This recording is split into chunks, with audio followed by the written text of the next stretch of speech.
All right, let's get started. Director of the Blessed Tomorrow program at ecoAmerica. And while we're all tuning in virtually, I'm here in Vienna, Virginia, which I want to honor as the ancestral home of the Manahoic people. And I'm excited to welcome you and extend you all my peace, my gratitude for joining us today.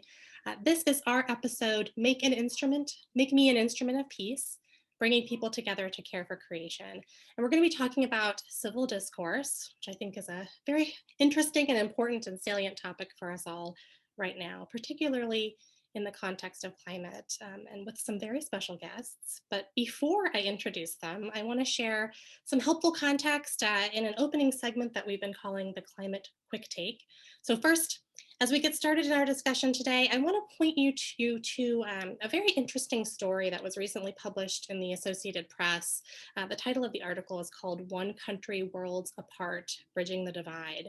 My colleague is going to be sharing the link here in the chat for you. And it features two people from really polar opposite perspectives, political perspectives, who use civil discourse as a means of maintaining open lines of communication on some of the most divisive issues of the day. So check that out as another way to dig into this concept. Second, some news. Of course, we learned yesterday of the latest series of Biden administration executive orders centering on climate change. The orders range from pausing new federal oil leases to electrifying the government's fleet of vehicles. We're chatting out several articles in the White House press release summarizing these right now. The president said they would reserve about 30% of federal land and water for conservation purposes, that they'd make climate policy central to national security decisions, and even build out a network of electric car charging stations nationwide. I think all while centering environmental justice. So this is exciting news for many of us. And finally, some other very encouraging news that was recently reported by Inside Climate News and others, with suggestions that research over the past 10 years are actually revising the idea that climate change will take a long time to reverse. So the actual lag effect between halting CO2 emissions and halting temperature rise is not 25 or 30 years, but perhaps more like 3 to 5 years. So this really highlights the urgency of our efforts to advance really bold and ambitious climate solutions right now that could have a very quick effect at turning things around. So I want to get my guests to weigh in here after our Climate Quick Take news break. So let me introduce them. We are honored to welcome the Reverend Canon Stephanie Spellers of the Episcopal Church and Theo Brown, Faith Director with the National Institute for Civil Discourse. So hello, and thanks so much for being here, everyone. We really appreciate your time. Thank you. Good to be with you. Yes. Good to be with you. Yes. Great, thank you. So let's get started. Hi. So let's go ahead and dive in. I just shared some news. Some people are going to find that news very encouraging and exciting and hopeful. And other people may actually find that news as bad news or fake news or unimportant. And so how do you see civil discourse helping in this, I think what's probably a very common scenario where information is received and understood so differently by different people. So maybe Canon Spellers, do you want to start? And then Theo, you can share your thoughts. Sure thing. I mean, it's interesting, of course, knowing that that an expert from the National Institute for Civil Discourse is about to follow up. But what I believe truly is that the situation you just described, where there is news in front of us, and there's some people who live really in an entire universe where that news is received as, oh, okay, these are facts, and others who exist in a universe where those are not facts. That is our world right now. It's certainly our nation right now. And it is frustrating. I just want to acknowledge that if you've seen this, if you've been pulling your hair out, if you've been like, why? Like, you should be frustrated. It is mind-boggling. It is disappointing. It is all of these things. And I personally have been tempted to slam the door and just seal my bubble and say, if you can't understand these basic facts, then maybe I just don't even need to, I don't even need to acknowledge your existence. So I get the frustration and I get that temptation. What what is also real, and I think this is where civil discourse comes in, is that we will not change. The situation will not change if we seal off those bubbles. I was actually reading in the New York Times an article about these executive orders, and I found a quote from John Cornyn, senator from Texas. I'm just going to read this as an example of what you're talking about, too. And I'm like, ah! He says, "I'm all for transitioning to cleaner forms of energy, but we have to deal with the reality of, for example, the fact that there are 280 million cars with internal combustion engines on our roads. How are families going to get to work, take their kids to school, or live their life if all of a sudden the very natural resource they depend on for their cars is no longer available?" I read that. I'm like, John Cornyn, nobody said that. Why did you do that? Like, why did you just introduce this other way of seeing what these executive orders and other things we're talking about? Like, you've just introduced a whole false narrative that for some people will now prevail.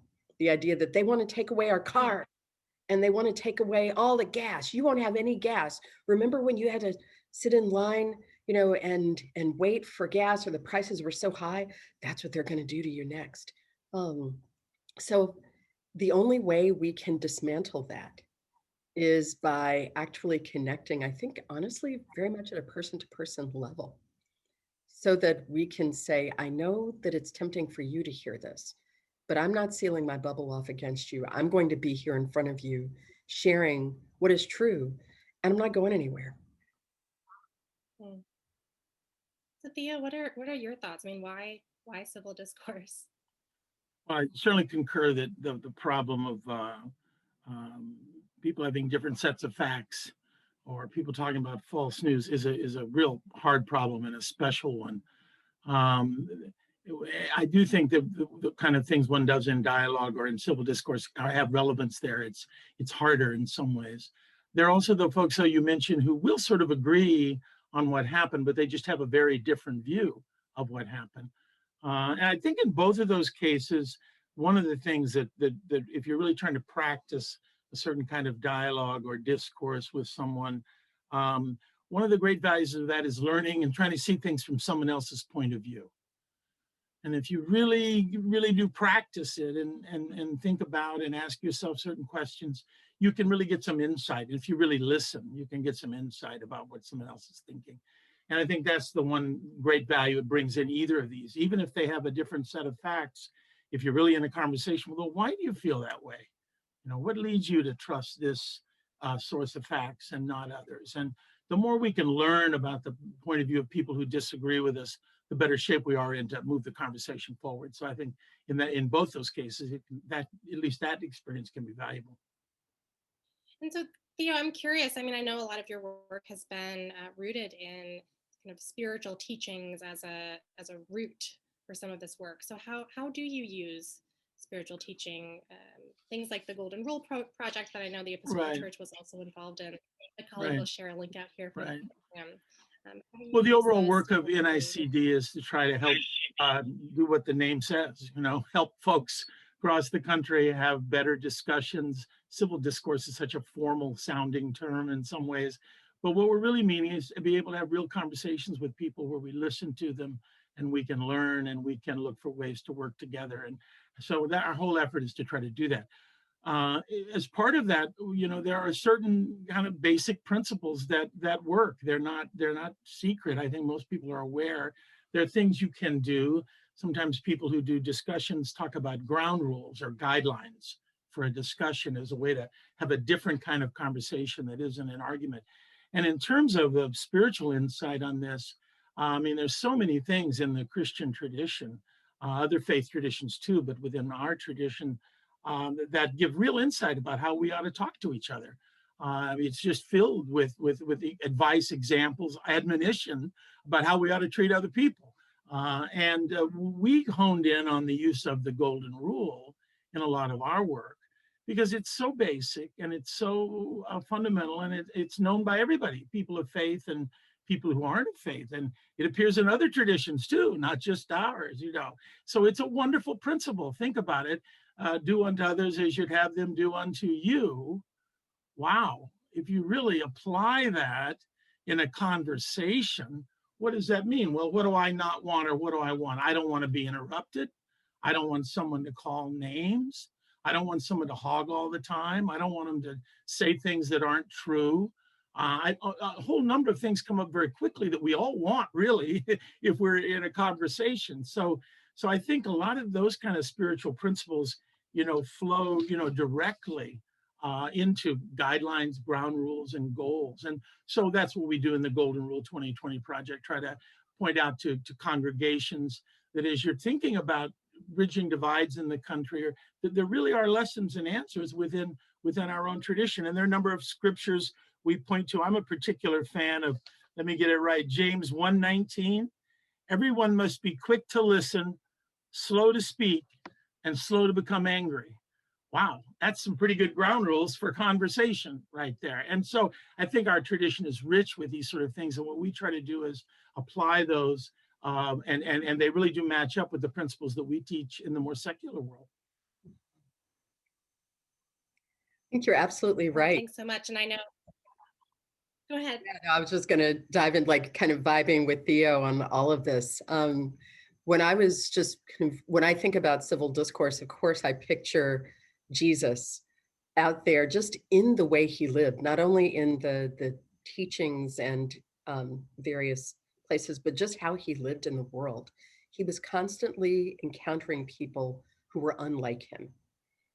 Jesus was the original man outside the bubble. Like his disciples were always saying, "Get back from there! Don't go up to that person! Don't talk to that person." When they find him, they catch him, I think, at the well talking with the Syrophoenician woman, and it's like, what's he doing here talking to this woman? People were horrified to imagine that he would be talking to her.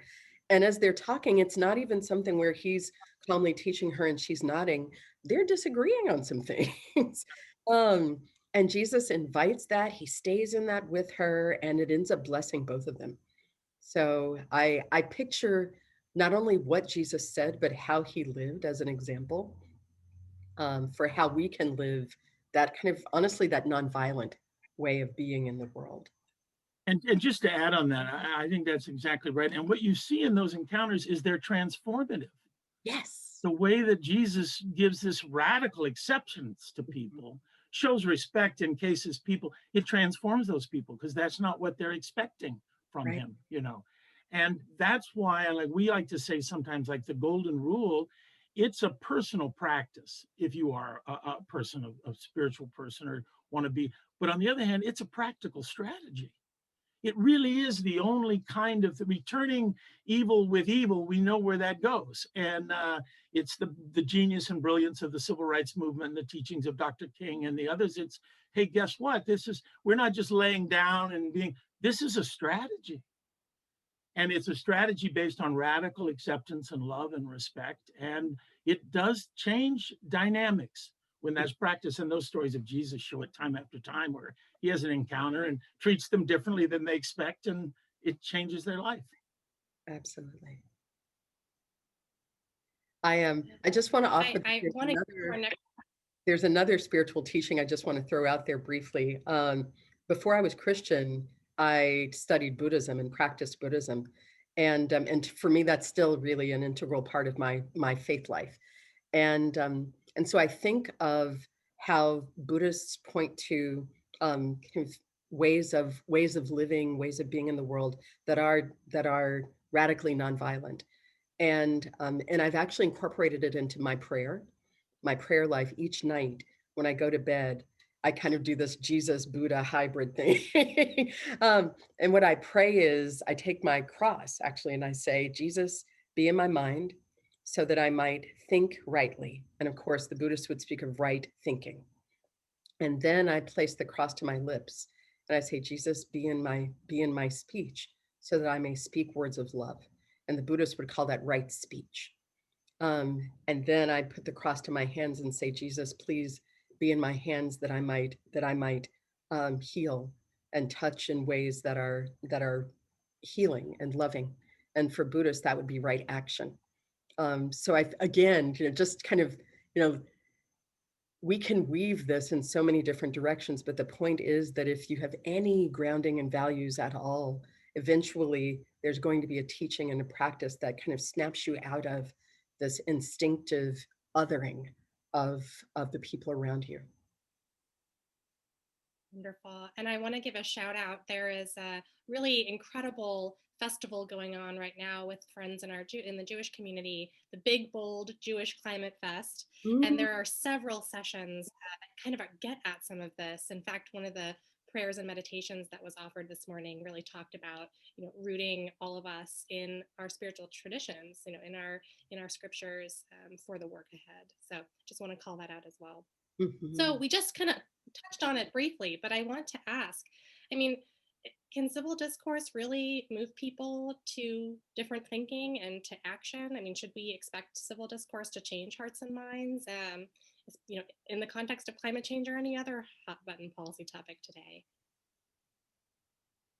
I'll let either one of you want answer to start, or Sure, I'll dive in. I mean, for me, in a way, you can almost take the word civil discourse out and simply put in there, does storytelling make a difference?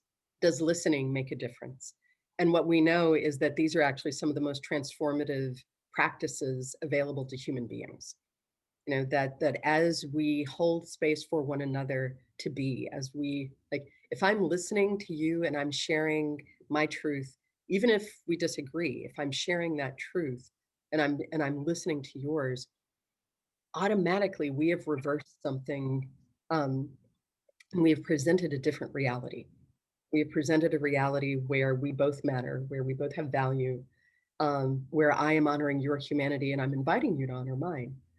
And not everyone will do that. I think I saw in the chat box someone asking the question, what if others don't want to listen to you? What if they don't want to be changed? We do this without attachment to outcomes.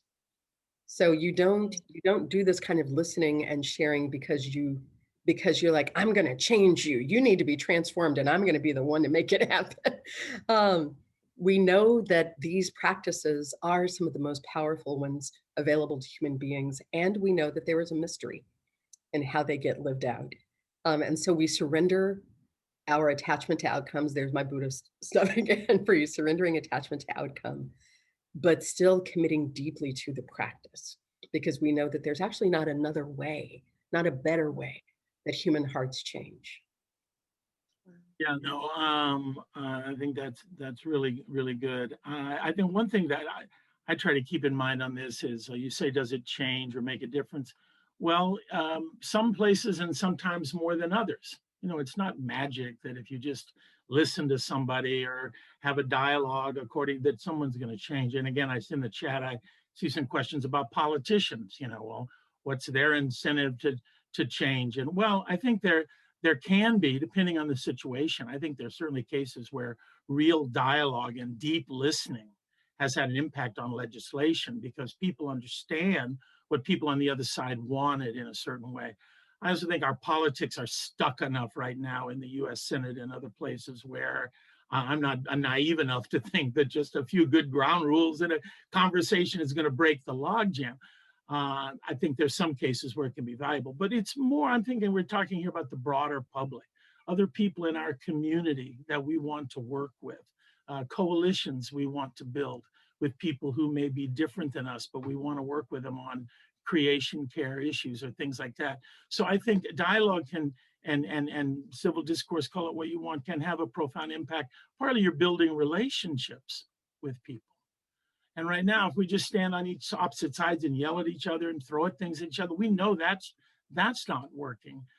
So it can have an impact by helping to build relationships. You can get more information about what's going on. I would say that I could point to many cases in my life where I've been in dialogues with people who are much different than me politically, when I was trying to be open, and I learned some things that changed my views. And that's sometimes a little scary because we often think we know exactly what the answer is. And I have a lot of friends who are dialogue facilitators, and I think that much of the time they tend to be more on the liberal side of things. And I think they think that dialogue is a method whereby if you really have a dialogue, I know you're going to agree with me. And if you enter it that way, it's really not a real dialogue because you're not really trying to learn. It's really kind of a trick.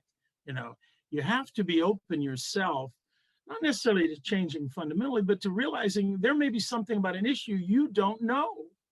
And if you really listen to someone who's more conservative or more liberal, then you get a new insight. That makes you better capable of making a proposal or finding a way to work together. So I think in some situations it can have profound impact, less direct impact in others, but there's always the relationship building and the learning that can be of real value. Mhm. Where do you point people to when they want to learn how to do this? Where to go to engage with others who are doing this work, as you mentioned, Theo? I know you're both working on projects and programs. Do you want to share, Canon Spellers? You can get us started. Sure. Well, we are deeply, deeply committed right now in the Episcopal Church to a new initiative that for us is an outgrowth of something we call the way of love. We speak of taking on a rule of life where you were truly practicing the way of Jesus. So not just saying, I'm Christian, but really looking at how did Jesus live? What were the practices that he took up in his life? And then we pattern our lives after his. So that's the way of love. For a lot of folks, they've been kind of asking, so in this time that we're living in, when things are so fractured, when relationships are fractious, interactions are just, it's violent. It's really violent the way, not only when we hold up guns at each other, but even just the way we speak and think about one another, the energy we send at one another is so violent.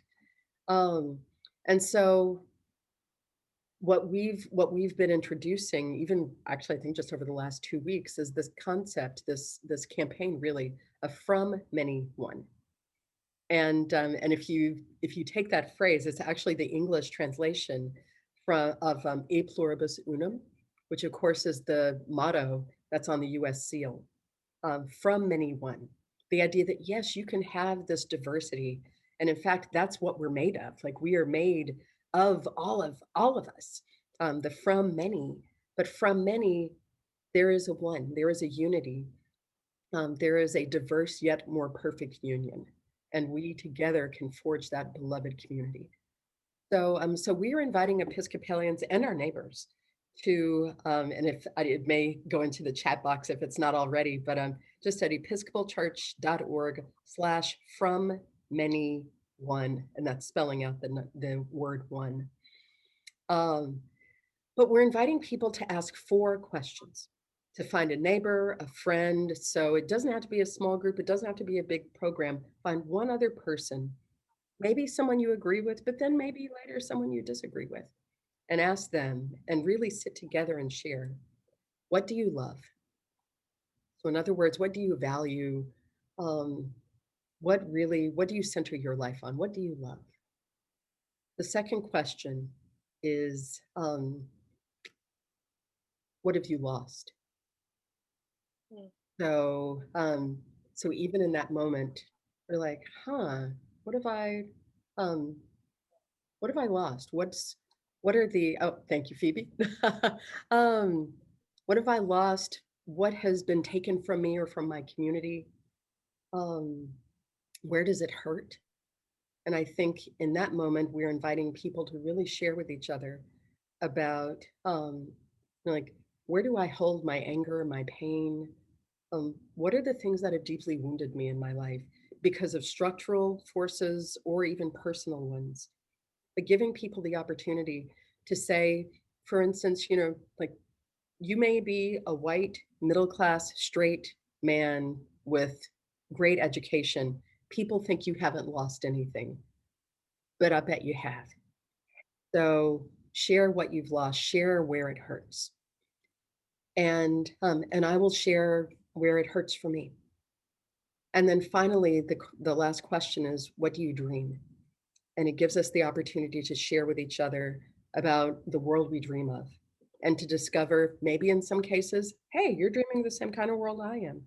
In other cases, wow, I do not recognize the picture you just painted.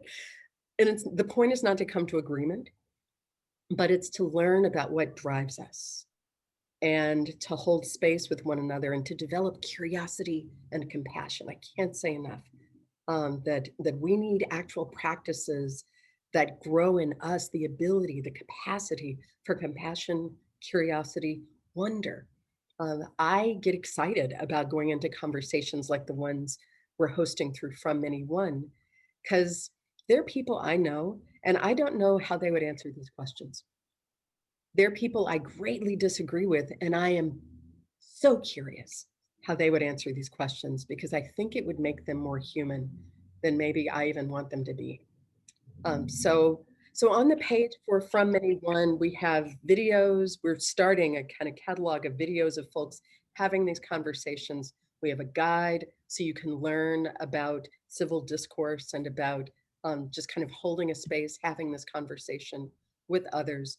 We also have a set of resources and kind of allied campaigns. There's the work of a group called Braver Angels, for instance, where they are inviting Americans to kind of cross the red-blue divide and find someone, have a conversation. The Episcopal Church has our own curriculum that our Office of Government Relations and Formation have both created, and that's called "Make Me an Instrument of Your Peace," and it's a civil discourse curriculum. So we've kind of highlighted a number of resources along with our From Many One initiative. But there are a lot of ways to learn how to grow compassion, curiosity, humility, and yeah, just to re-knit the fabric of our common life. And in some places, maybe even to knit it because we never really were knit together in the first place. We're trying. John, or not John, Theo, what about you? How are Yeah, you no, all?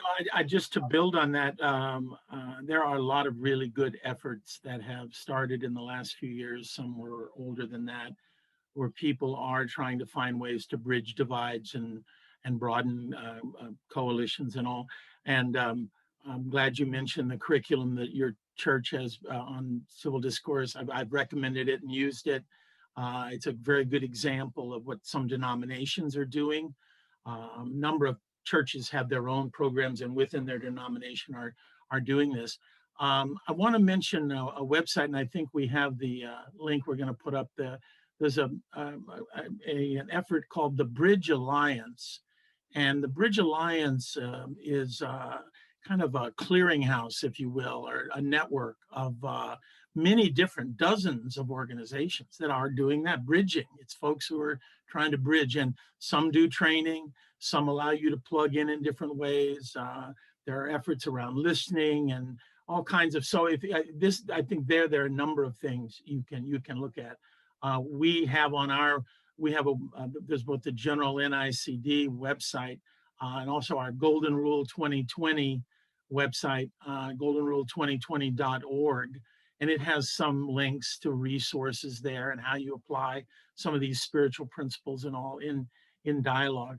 And there are just, again, the good news is there are a lot of efforts growing and people see the need. And I think we're at a point now, given the change in the administration and hopefully in different tone in different ways, at times some of these efforts just explode, and really grow over. And I hope that's the case. And I think they can be applied, some of the skills to work on, obviously on environmental issues, climate issues. At NICD, we do various kinds of trainings with elected officials. We bring together people of different views for dialogues and webinars, and I'm going to continue to do that sort of work. And we're hoping to do some sort of programs of similar kind of paired discussion you're talking about, bringing together, hopefully, across this red and blue divide, people to listen to each other, talk about their hopes and fears for the country. So there are really a lot of efforts and some really basic and simple trainings people can do or look at materials. I mean, one can train oneself for a long time to be an expert at anything, but certainly at dialogue. But there are a few basic principles that if you really just hold on to them and get them and try to implement them, it does change the kind of discussion or conversation that you have. Some of the ground rules and things we mentioned earlier. Yeah, there's so many great resources, and I want to direct our audience also to the Blessed Tomorrow page, where we have a really excellent guide called Let's Talk Faith and Climate.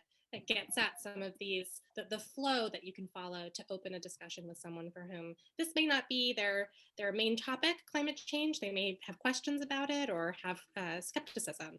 And so there's great resources there. We also have a list of great talking points on a variety of different issues that also have counterpoints that help you continue the discussion, right? So when you're faced with different truths or facts that are shared with you, how you might respond. So check those out, also being shared in the chat right now. So I want to go back to something that I think can, oh, go ahead.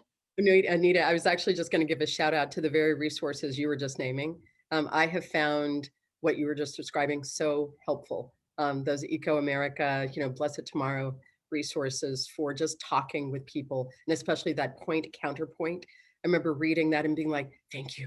Because sometimes you don't want to feel like you're reading from a script. But you also, if you're inviting the conversation with someone, you also you do want to be ready. Because honestly, other folks on the other side, I hate that language, but it is a description of reality. On that other side, a lot of folk are figuring out how to counter whatever point you're making, just to be ready to receive with wisdom. Right. So thank you all for helping all of us to do that. Oh, you're very welcome.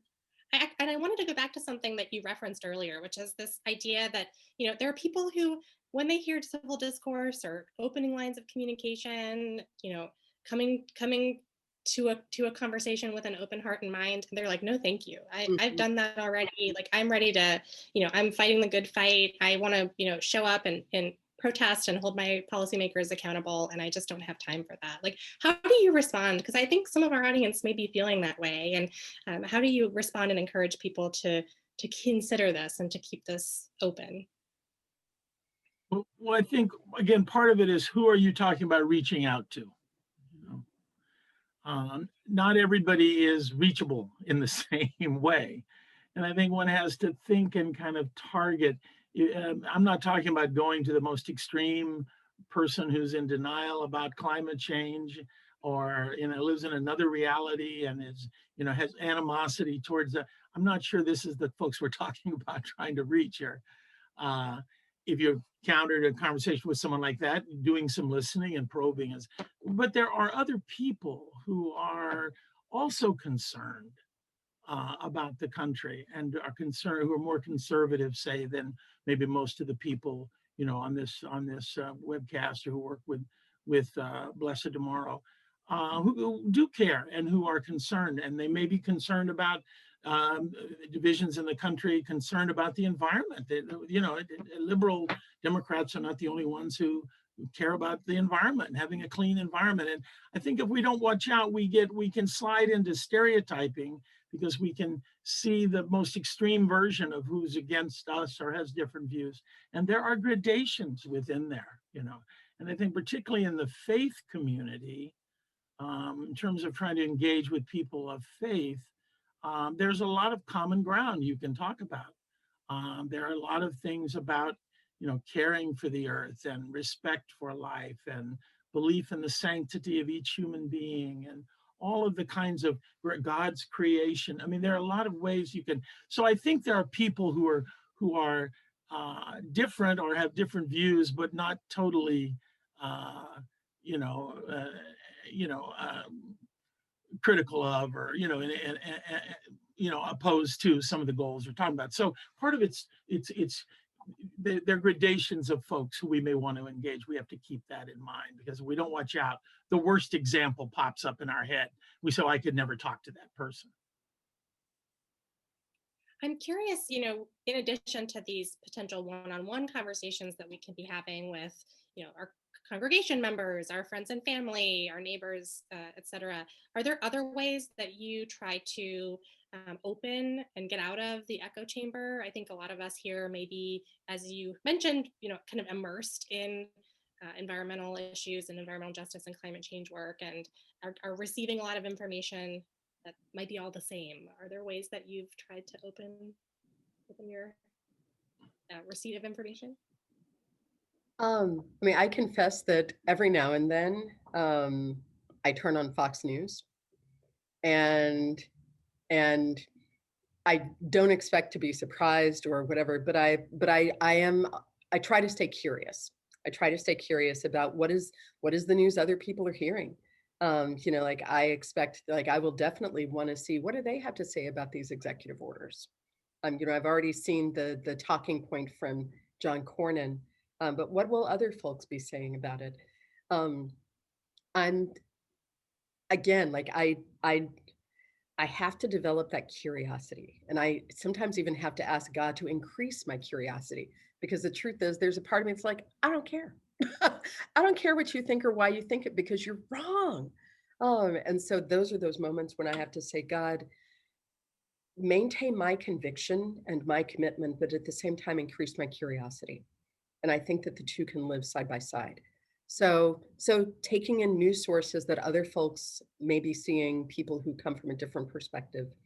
Another thing that I've actually just started doing this is when there are people that I know on Facebook. That's where I do most of my social media.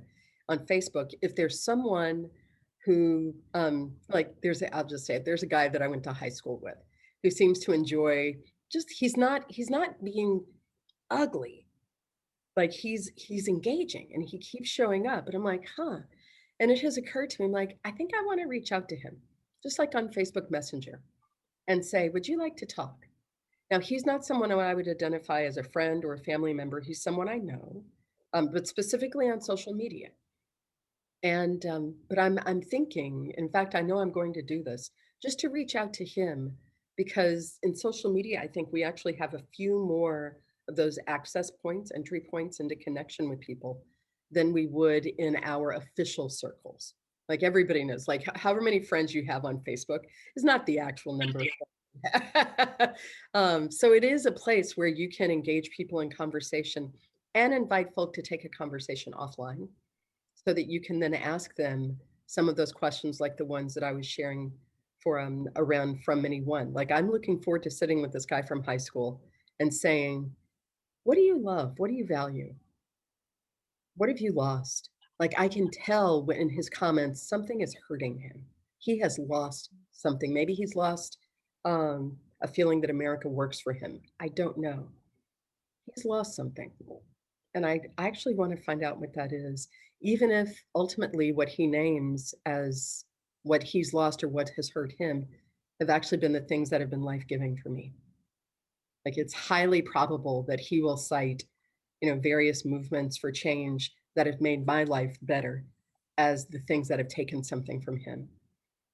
So, but I still want to hear that. And I think I need to hear that. And maybe he'll want to hear from me too. So using social media to extend your circle, just that next several degrees of separation out.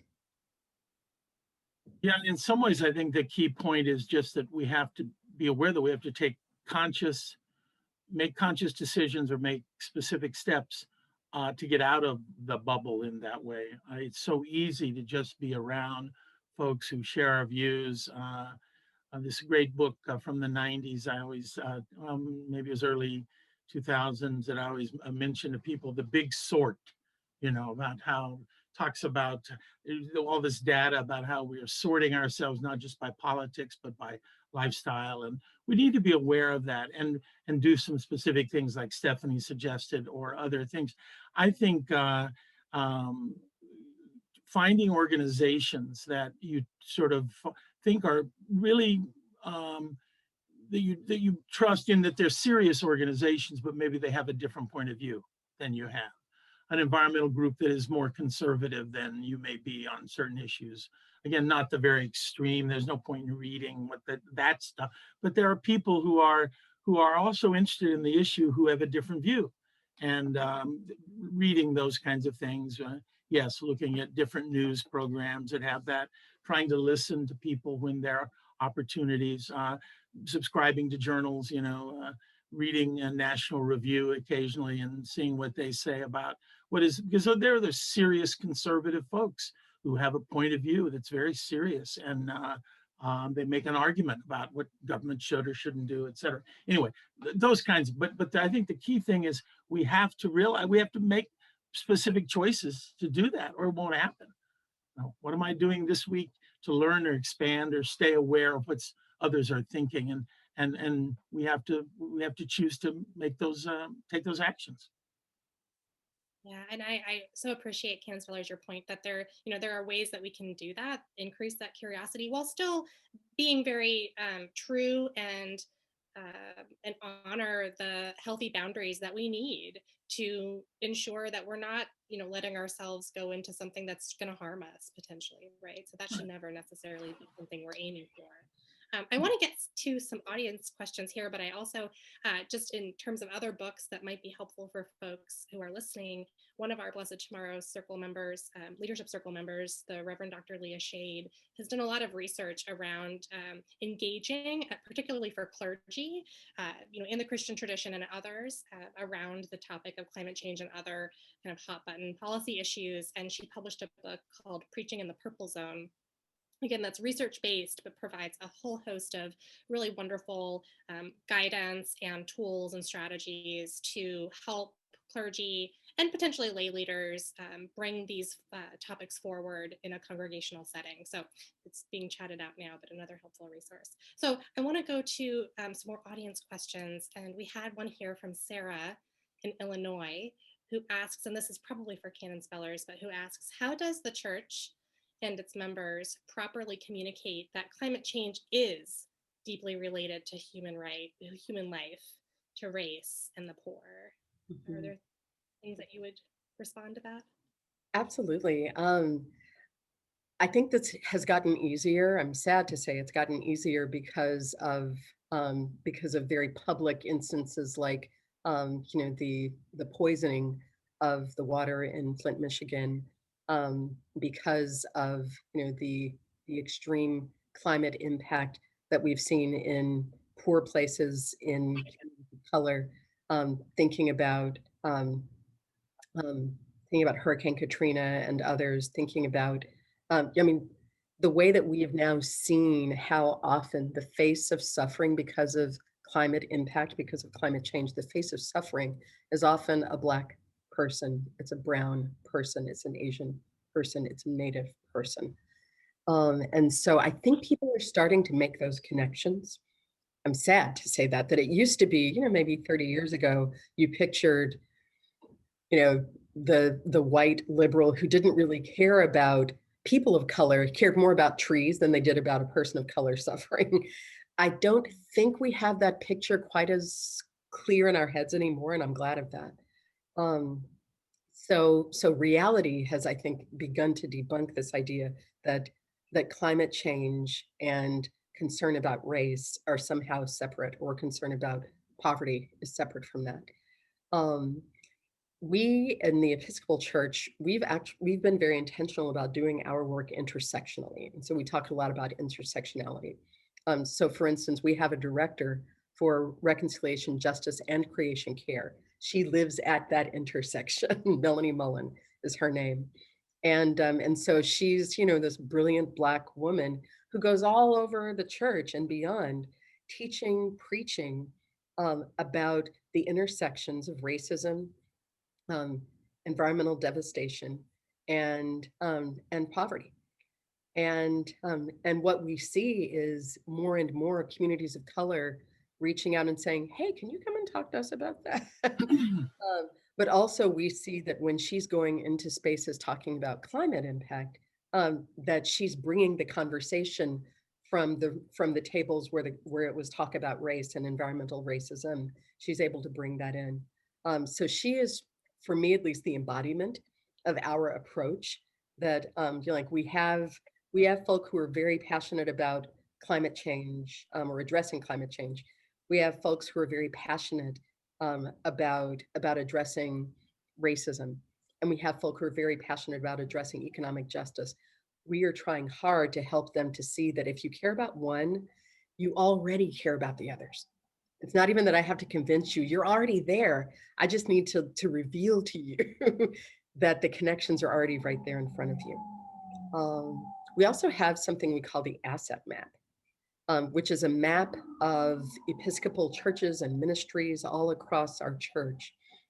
And even now we are working on I don't want to get too technical in this, but I think it's fascinating, an overlay so that you can see what will the climate impact be in various areas, say 10, 20, 30 years out.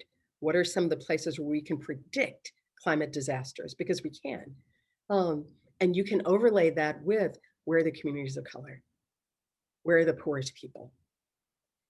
And so for us, like creating that map and really training folk in how to use it is a way to just get this wisdom out there and to get this different perspective out there so that people can literally see the intersections, not just think that way, but look at them on a map that, oh my goodness, so many of the places where the impact is going to be the most severe are also the places where the people are most poor or most majority people of color.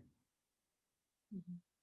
Yeah, that, and to your point earlier, I mean, it's storytelling. We talk through Blessed Tomorrow's training programs. Our master curriculum is rooted in, how can we, connect with people in common ways, common values, but also make it real. And that storytelling piece is just so important. And it's great that there are resources like that help people to narrate that story and elevate it and lift up, those experiences of others.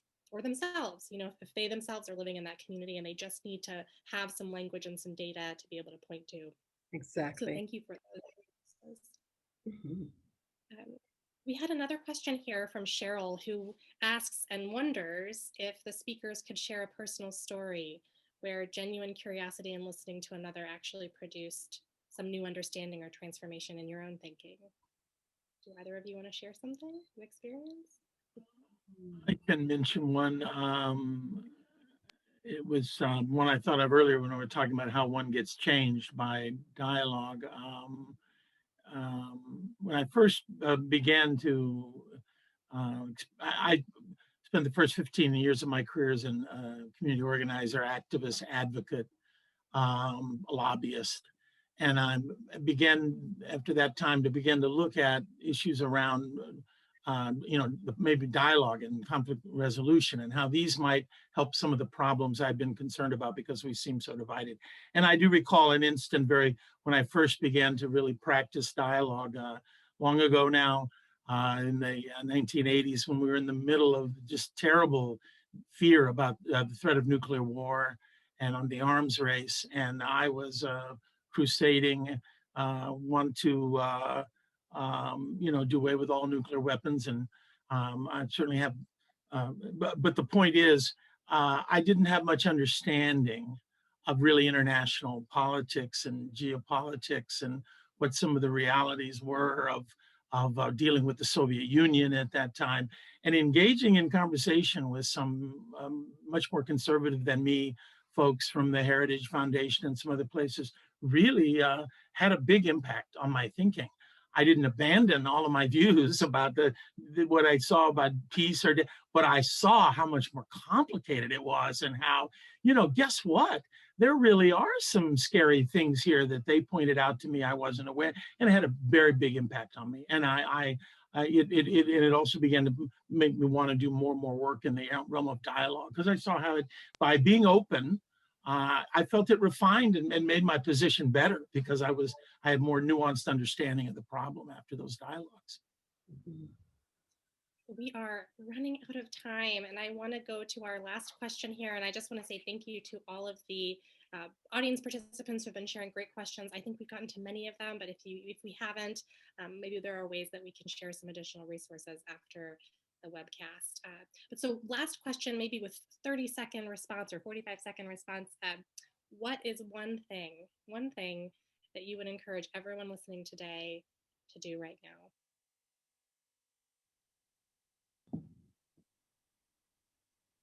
I guess the first thing that comes to mind is think of one thing you can do or practice that you're not doing now that would help increase your understanding of people who are different or have different views, and maybe one thing that is a skill you'd like to practice or do, listening in a different way, trying to. I find a very helpful thing in conversation is restating as accurately as you can what the person just told you. There are a number of things you can do, but taking one thing you'd practice in your life to try to make you better at communicating or listening or seeing other point of view. I think that plus just really working at understanding different views in some whatever way one wants to do that would be the main things I'd point at. And I'm going to be shameless and say that I hope that one thing you'll do is find one other person and have a conversation with them, especially someone different from you, and share with each other, what do you love? What have you lost? Where does it hurt? And what do you dream? And then be open to hearing something that may illuminate the world in ways you did not imagine. What a wonderful thought to end on here. And I hope it provides some encouragement to the listeners. You know, it can feel very overwhelming that there, as you started us off sharing Canon spellers, you know, you just kind of want to throw your hands up, but there are resources, there are tools, there are people, you know, living and breathing this work, coming to us with tools and programs like the ones you've mentioned. And so you're not alone in this. And if ever there was a time for us to be creating kind of safe and open space for continued dialogue, I think it has to be now. And I really believe people of faith can help to lead this work, this very important work. So with that, I'm going to be wrapping up. Thanks so much to the Reverend Canon Stephanie Spellers, to Theo Brown from the National Institute on Civil Discourse for joining us as our guests. We're grateful for the words that you shared and the work that you do. We're at our end of our time together today, but for our listeners, please click on the link to the survey when this webcast ends to provide your feedback. We use it to advise our future programs and episodes. If you're watching this on YouTube, you can check out the description below to let us know what you think and engage with us online again with the hashtag Let's Talk Climate. And be sure to subscribe to us, follow us on social media for the latest thought leadership resources, episodes, and climate action and advocacy opportunities. So join us next week on Thursday, February 11th for our next episode.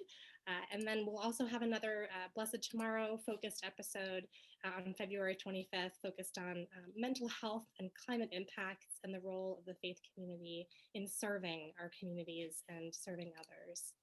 So from all of us at ecoAmerica and Blessed Tomorrow, thank you. As I always say, your passion is important. Your commitment is needed now more than ever. We are here with you and we support you.